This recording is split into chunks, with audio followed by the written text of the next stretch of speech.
বন্ধুরা, যেমনটা আমাদের মনে হচ্ছিল ভারতের ইসরায়েলি মডেল প্রয়োগ করার প্রচন্ড প্রয়োজন রয়েছে, কারণ যদি আমরা এভাবেই মুখ বুজে থাকি তাহলে বাইরের দুনিয়া ভারতীয়দের টিকে থাকাই মুশকিল করে দেবে। দীর্ঘ সময় ধরে তো এরা আমাদের অপমান করেই এসছে, কিন্তু আজ যখন ভারত এগিয়ে চলেছে, আমাদের অর্থ ব্যবস্থা মজবুত হচ্ছে, ডলারের পরিবর্তে রুপিতে বাণিজ্য করা হচ্ছে, হাতিয়ারের সেক্টরে ভারত যেভাবে আত্মনির্ভর হয়ে উঠছে সেটা ওই পশ্চিমী দেশগুলো সহ্য করতে পারছে না। তাই তো কাশ্মীর নয়তো খালিস্তানের মতো বিষয়কে অস্ত্র বানিয়ে বাইরের দেশগুলো ভারতের অপমান করে। সে কোনো ব্যাপার না, ভারতও থেমে থাকার পাত্র নয়। আপনাদের মনে আছে ভারত ব্রিটেনের কাছে খালিস্তানিদের বিরুদ্ধে পদক্ষেপ নেওয়ার আবেদন করেছিল, কিন্তু ব্রিটেন না তো কোনো পদক্ষেপ নেয় আর না তো তাদের ভারতে ডিপোর্ট করে। এই কারণেই লন্ডনে খালিস্তানিরা যে উপদ্রব চালিয়েছে এখন তার তদন্ত করতে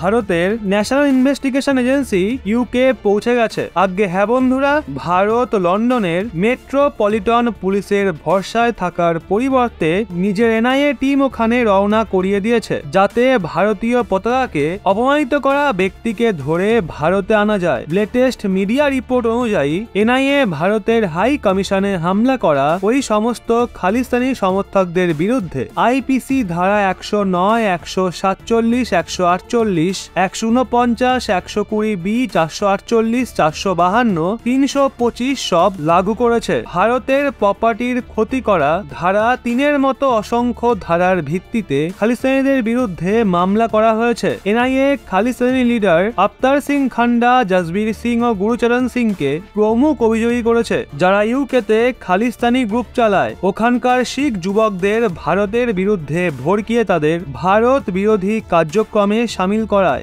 এখন এনআইএই সবার ঘাড় ধরতে চলেছে। সত্যি বলতে ভারতের বিদেশ বিভাগ ব্রিটেনের পুলিশদের প্রতি অসন্তুষ্ট, কারণ আজ ভারতীয় হাই কমিশনে হামলা হয়েছে বেশ কিছুদিন হয়ে